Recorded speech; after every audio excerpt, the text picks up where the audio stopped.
thoughts on Canada's educational system? How has it affected your life, and what would you like to see change in the system? Oh man. Well, I'm obviously part of the system. I think it's good. I don't think it's perfect.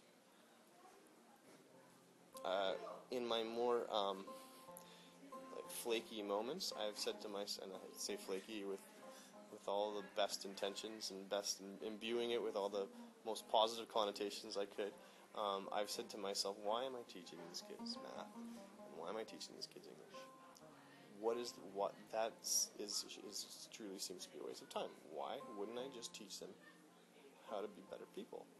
How to make the world a better place? We just erase all the curriculum and just teach people how to be good people. The problem with that is that you have the subjective task of defining what is good, right? What is ethical, what's moral, what is beneficial for the world as a whole.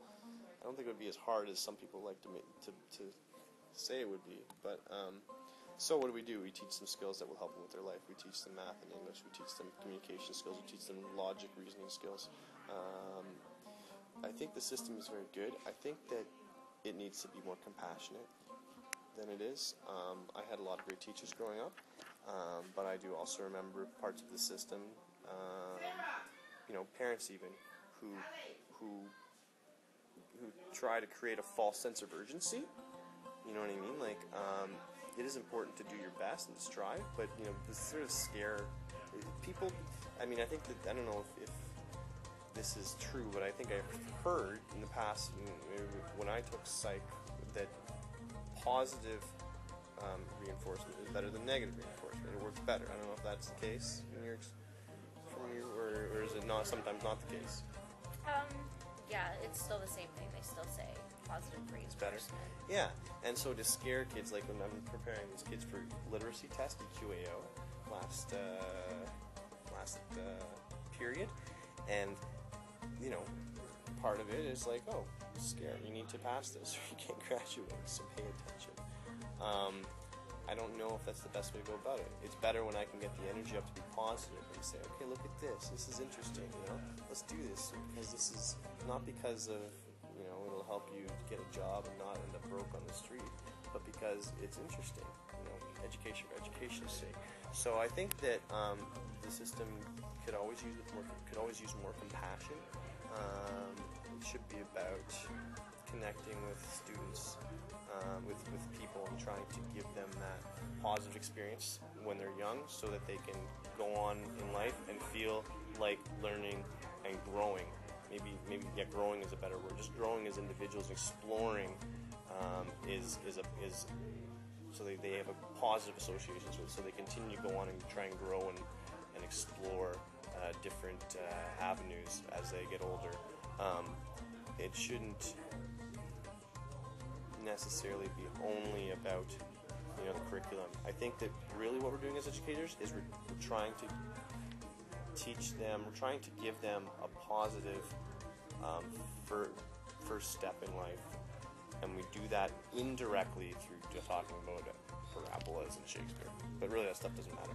Well, what do you think about the EQA of testing and methods of assessment? I mean, how do you feel about that? How do you feel about the curriculum that you have to teach? Well, the EQA of testing is there. It exists, right? And so I even go and partake, and I participate in scoring it and marking it. I've done that the past 2 years. I'll probably do it this year. That body is in place. It assesses what it set out to assess, I think. It assesses if students have a certain level of literacy. I mean, it's not a hard test. They ask kids to give their opinions on cell phones. They ask them to write a news story. It doesn't have to be fancy. They don't have to write. It doesn't have to be eloquent prose to get to pass, to do well. Whether or not it's worth the millions of dollars, that's another question. I don't really know. I think that there has to be curriculum, because I guess you can't really teach what we're teaching directly. I truly believe we're teaching students how to be better people if we're doing our job properly. And it's something where it's kind of like, it's like I had a professor who used the term head fake when he was talking about different educational techniques in basketball. You head fake one way, you go the other. So we're head faking them towards math. We're head faking them towards English. Some of them will continue on those things. Some of them we're head faking towards geography, history. So whatever it is, whatever the subject, phys ed, doesn't matter. Home ec. But that's not the point. We're head faking them that way to trick them into one way of thinking, trick them into trying to learn how to grow as individuals, how to try and strive to be better people. Okay. If that makes sense. Yeah, and just one more question. Yeah. So do you think that the education system fosters or nurtures creativity? I think it strives And to. how? I think it strives to. It definitely strives to. Sometimes it falls short. I fall short. Sometimes it succeeds. One of the examples I can note that shows or that shows that it tries to foster creativity is in math. I mean, you can teach things a certain way. You can give them an algorithm. You just say, do step A, step B, step C, and you'll get result D. And that's the goal. And then you ask later on, you say, okay, do it. And then you say, okay, they did it, check mark. They pass, or they've met the criteria, whatever. Another way to assess is to give them a problem and not expect a specific answer. Because if I ask you, okay, what's 1 plus 1, I'm expecting them to give me the sum is 2. But if I say, okay, here is a square piece of paper, how many different ways can you think of to turn this square into a triangle? So maybe one student will start folding. Maybe another student will say, oh, I'm going to get my scissors out. Maybe another student will just draw a triangle on the piece of paper, the square. You know what I mean? So maybe one person will just take a pencil and write triangle, T-R-I-A-N-G, and say, look, it's a triangle. No, it's a square. No, look, it says it's a triangle. You know what I mean? So there's lots of different. That's kind of an abstract example, but there are assessment pieces that rich tasks, they call them in math. I've seen them a lot in certain schools. Rich tasks where they say, let's say the unit was quadratics or linear, lines, whatever. And then they do lots of questions. They do the questions where it's boring, they expect a certain answer, blah, blah, blah. What's this plus this? How do you find this point on the line?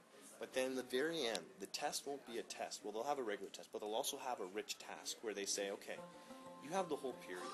Here is here's your question, and then they read the question. It says, using everything you've learned this unit, show and demonstrate to the teacher the full breadth of your learning, of what you've learned. Answer this question. You're in a test, and you're doing the question, and the answer is 2. What could the question have possibly been? And they usually scratch their heads when the first time they ever see a question like that, because they're like, what are you talking about? But then you say, listen, the answer is 2. You give me the question. And then all of a sudden they could start saying, okay, well, at the beginning of this unit we were talking about the vertices of parabolas. So maybe there was a question about a parabola, and they create the question, and then they give them the answer, and they show that one of the coordinates of the vertex was a 2, or maybe they say after that, if they're a very strong student, they'll say, okay, another question that I could have been asked in this unit would have been about maximum and minimum values of this parabola, this quadratic relation, and I'll create a question like that, and then I'll answer it. So all of a sudden, it's kind of like if you ask them something specific, then they can only give you a specific answer. If you ask them something not specific at all, then they have open license to just run with it and show you everything they know. It's kind of like if I just say to you, tell me the answer to this question, and you say, okay, here's the answer to the question. If I just say to you, impress me, then all of a sudden, wow, the things that they show you are amazing. So I think that those sorts of tasks, I've seen them, those sorts of assignments do strive to foster creativity, still within the context of the curriculum. I mean, we're not talking about crazy abstract stuff. We're talking about the curriculum. But I think that those do exist, and I think we do need more of those. And so to answer your question, yes and no, but more so yes, as I've seen in certain places. places. So, yeah. Great. Thank you, Zach. My pleasure.